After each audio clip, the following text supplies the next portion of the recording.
Good morning. Happy finals week. You made it. So your final is two parts. The first part is a writing, which I'm going to talk to you about first. And the second part covers the reading and the note-taking skills, which I'll talk to you second.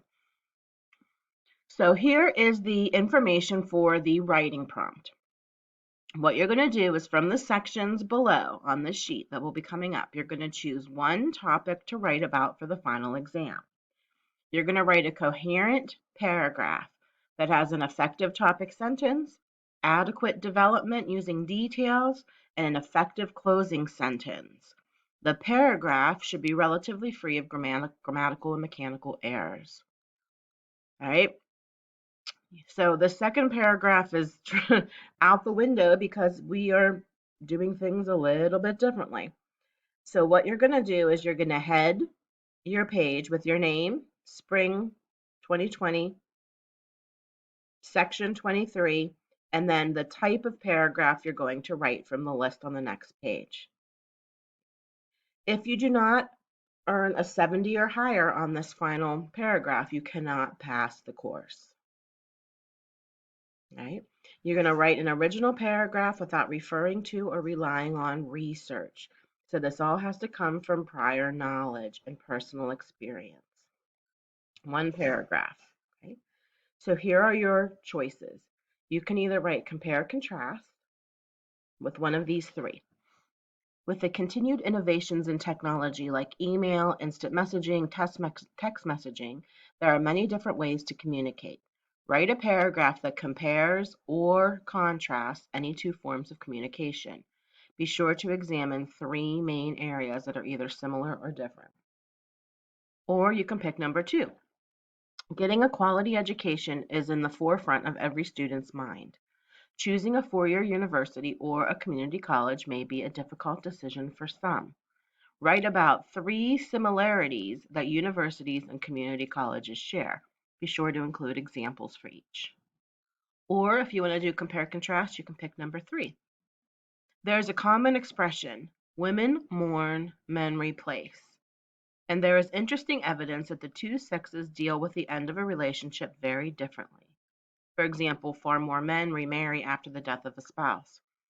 Write a paragraph that explores three differences between the two genders when it comes to how each handles romantic relationships. So if you're going to write one of those up here on your heading, you're going to put compare contrast. Or you can pick from three cause and effect. Research has shown that people from all different socioeconomic backgrounds break the law. Write a paragraph that describes three reasons why people commit crimes.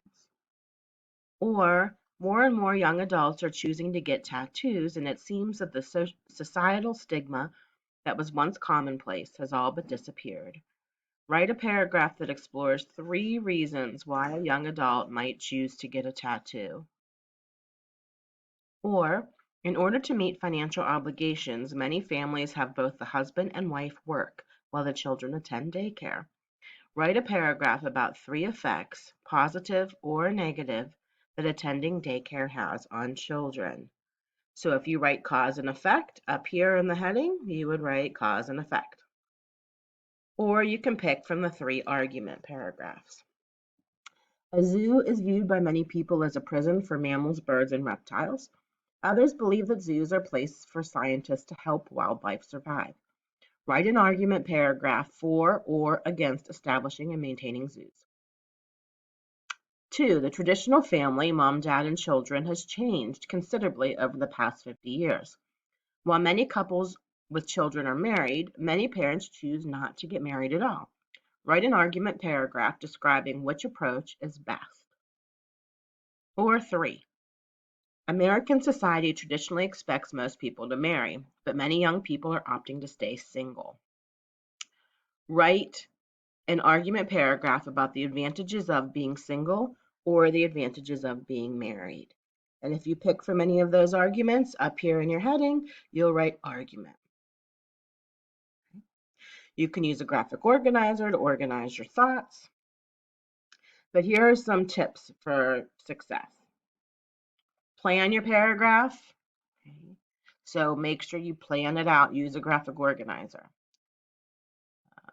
Practice before you do your final. You have to submit a final, no matter how good your grade is for the semester. If you don't write a passing final, you don't pass the class. Write a pattern that you know well. Look back over the paragraphs you've written and choose the one that you're like, yeah, I did really well. Choose a topic that you feel comfortable with. This is not an opportunity to expand your horizons because this has to be prior knowledge. Make sure you write on the topic.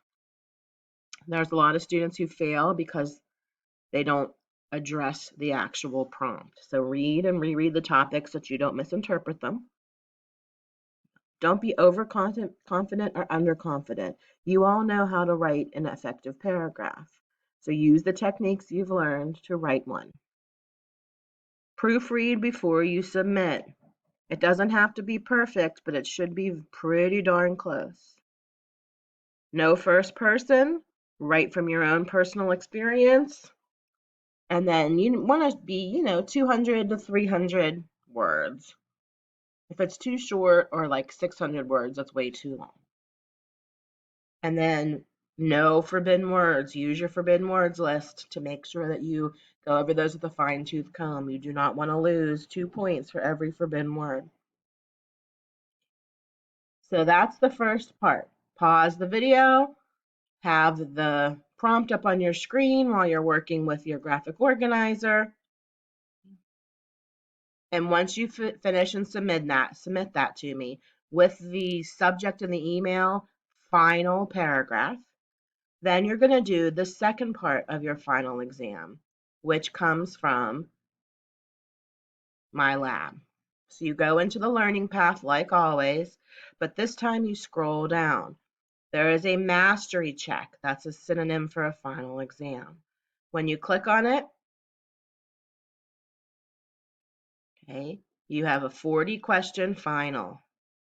So you want to give yourself enough time to work through these 40 questions thoughtfully and carefully. They cover all of the skills that you've been responsible for in the My Reading Lab.